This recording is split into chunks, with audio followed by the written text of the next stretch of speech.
दोस्तों नमस्कार, मैं हूं डॉक्टर प्रदीप प्रसन्न। आप सबका स्वागत है हिंदी की बिंदी चैनल पर। हिंदी भाषा, हिंदी व्याकरण, हिंदी साहित्य संबंधित तमाम तरह के तथ्यात्मक टॉपिकों की जानकारी हम इस चैनल के माध्यम से देते हैं। आइए आज नया टॉपिक कुछ सीखते हैं।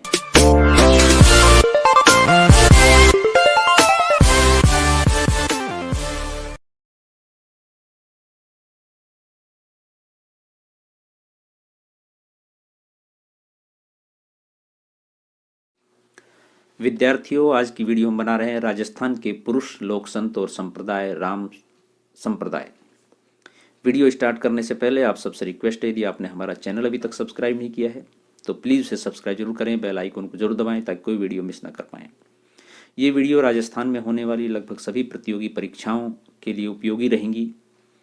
तो यदि आप किसी भी प्रकार की प्रतियोगी परीक्षा की तैयारी कर रहे हैं और राजस्थान सामान्य ज्ञान उसमें सम्मिलित है तो ये वीडियो जरूर देखें। आइए तो शुरू करते हैं आज की वीडियो। राजस्थान के पुरुष लोक संत और संप्रदाय राम स्नेही संप्रदाय। इसके प्रवर्तक संत रामचरण दास जी थे। इनका जन्म टोंक जिले के सोड़ा गांव में हुआ था। इनके मूल गांव का नाम बनवेड़ा था। इनके पिता बखाराम व माता देवजी थी तथा वैश्य जाति के थे। इन्होंने यहाँ जयपुर महाराजा के यहाँ मंत्री पद पर कार्य किया था। इसका मूल रामकृष्ण था। दांतड़ा मेवाड़ के गुरु कृपाराम से दीक्षा ली थी। इनके द्वारा रचित ग्रंथ अरणवाणी है। इनकी मृत्यु शाहपुरा भीलवाड़ा में हुई थी, जहाँ इस संप्रदाय की मुख्य पीठ है।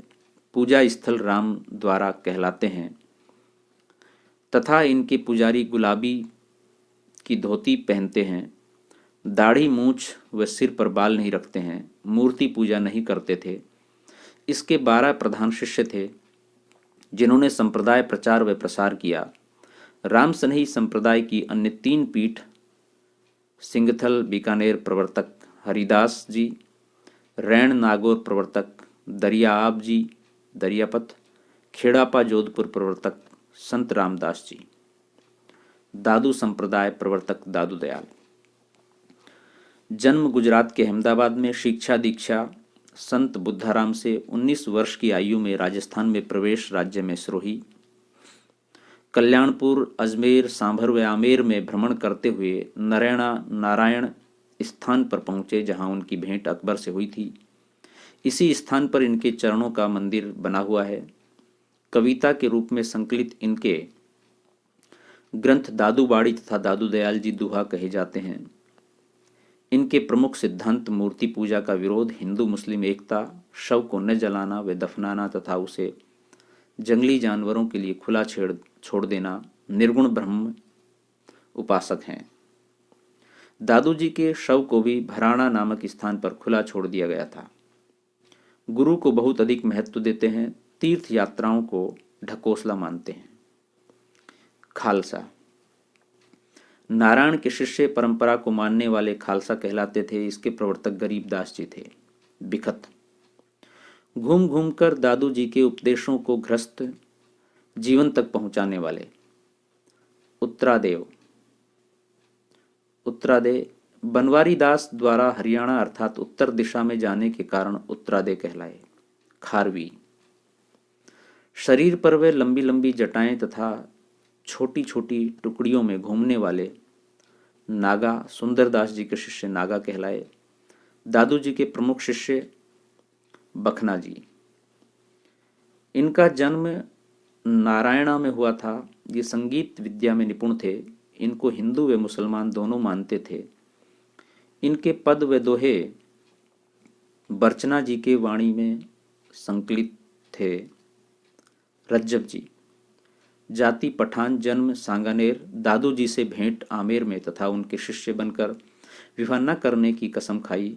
दादू की मृत्यु पर अपनी आंखें बंद कर ली व स्वयं के मरने तक आंखें नहीं खोली। ग्रंथवाणी व सरवंगी। गरीबदास जी दादू जी के ज्येष्ठ पुत्र तथा उत्तराधिकारी। जगन्नाथ कायस्थ जाति के। इनके ग्रंथवाणी व गुण गंजनाम। सुंदरदास जी दौसा में जन्मे, खंडेलवाल वैश्य जाति के थे। 8 वर्ष की आयु में दादू जी के शिष्य बने। वे आजीवन रहे। रामानंदी संप्रदाय, ये वैष्णव संप्रदाय से संबंधित है। इसकी प्रथा पीठ गलता जयपुर में है। इसे उत्तर तोताद्री भी कहा जाता है। इसके प्रवर्तक रामानंद जी थे, जिनके कबीर शिष्य थे। इनके शिष्य कृष्णचंद प्यारी आमेर थे, जिन्होंने इस क्षेत्र में नाथ संप्रदाय के प्रभाव को कम कर रामानुज संप्रदाय का प्रभाव स्थापित किया। गलता तीर्थ में राम सीता को युगल सरकार के रूप में माधुर्य भाव में पूजा जाता है। इसमें राम को सगुण रूप से पूजा जाता है। जसनाथी संप्रदाय, प्रवर्तक संत जसनाथ जी थे, जो महान पर्यावरणविद भी थे। इनका जन्म कतरियासर बीकानेर में हुआ। ये नाथ संप्रदाय के प्रवर्तक थे। इनका जन्म हमीर जाट के यहाँ हुआ था। इनके अधिकांश अनुयायी जाट जाति के लोग हैं, जो बीकानेर, गंगानगर, नागौर, चूरू आदि जिलों में थे। ये गले में काली ऊन का धागा बांधते थे। इनके प्रमुख ग्रंथ सिंह भूदना तथा कोंडा थे। इन्होंने अपने अनुयायियों को 36 नियमों का पालन करने को कहा था। ये अत्यंत प्रकृति प्रेमी थे। इनके अनुयायी रात्रि जागरण, अग्नि नृत्य करते थे तथा निर्गुण ब्रह्म की उपासना करते थे। जीव हत्या का विरोध तथा जीव ब्रह्म एकता का समर्थन किया। कतरियासर में प्रतिवर्ष अश्विन शुक्ल सप्तमी में मेला भरता है। जाम्भोजी संप्रदाय, पंवार राजपूत जाम्भोजी का जन्म नागौर जिले के पीपासर गांव में हुआ था। इनके पिता लोहट व माता हंसा देवी थी। ये बाल्यावस्था में मननशील व कम बोलने वाली थी। अत्यंत कम आयु में घर त्याग बीकानेर के समराथल चले गए। वही शेष जीवन व्यतीत किया। इनके मुख से बोला गया प्रथम शब्द गुरुमुख धर्म बखानी था। इन्होंने विष्णोई संप्रदाय की समराथल में स्थापना की तथा 29 नियमों की स्थापना की थी। इनमें जीव हत्या, प्रकृति से प्रेम, छुआछूत का विरोध, जीवों के प्रति दया आदि प्रमुख थे। इन्होंने प्रमुखता से अत्यधिक महत्व इन सब चीज़ों को दिया तथा तालवा मुकाम नामक स्थान पर अपना शरीर त्यागा। यहीं पर इनकी समाधि तथा विष्णोई संप्रदाय का मंदिर भी स्थापित किया गया। ये आजीवन ब्रह्मचारी रहे। इन्होंने विष्णु नाम पर अत्यधिक जोर दिया तथा जंब सागर ग्रंथ की रचना की। इनसे प्रभावित होकर बीकानेर नरेश ने अपने राज्य वृक्ष में खेजड़ी को स्थान दिया। इनके नियम नीला वस्त्र नहीं धारण करना, तंबाकू, भांग व अफीम का सेवन नहीं करना, हरे वृक्ष नहीं काटना आदि रहे हैं। लालदास जी संप्रदाय, प्रवर्तक लालदास जी जाति मेव, जन्म धौलीधूप अलवर, पिता चादलमल, माता संदादी थी। निर्गुण ब्रह्म के उपासक वे हिंदू मुस्लिम एकता पर जोर। मृत्यु नगला भरतपुर में हुई। इनका शिष्य निरंकारी होना चाहिए तथा उसे काला मुंह करके गधे पर बिठाकर पूरे समाज में घुमाया जाता है तथा उसके बाद मीठा वाणी बोलने के लिए शरबत पिलाया जाता है। लालदास जी का प्रमुख ग्रंथ वाणी कहलाता है। इन्हें शेरपुर रामगढ़ गांव में समाधि दी गई थी। प्रतिवर्ष अश्विन शुक्ल 11 व माघ शुक्ल पूर्णिमा को इनके समाधि स्थल पर मेला आयोजित किया जाता है। इनके अनुयायी मेव जाति में विवाह करते हैं।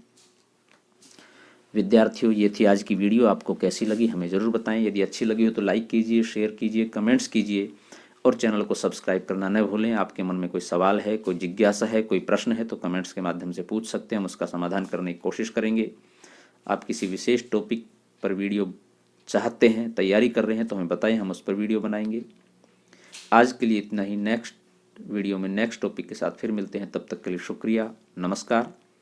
आप सब के लिए मेरी कविता की ये 4 पंक्तियां, मेरा एक मुक्तक आपके समक्ष प्रस्तुत है।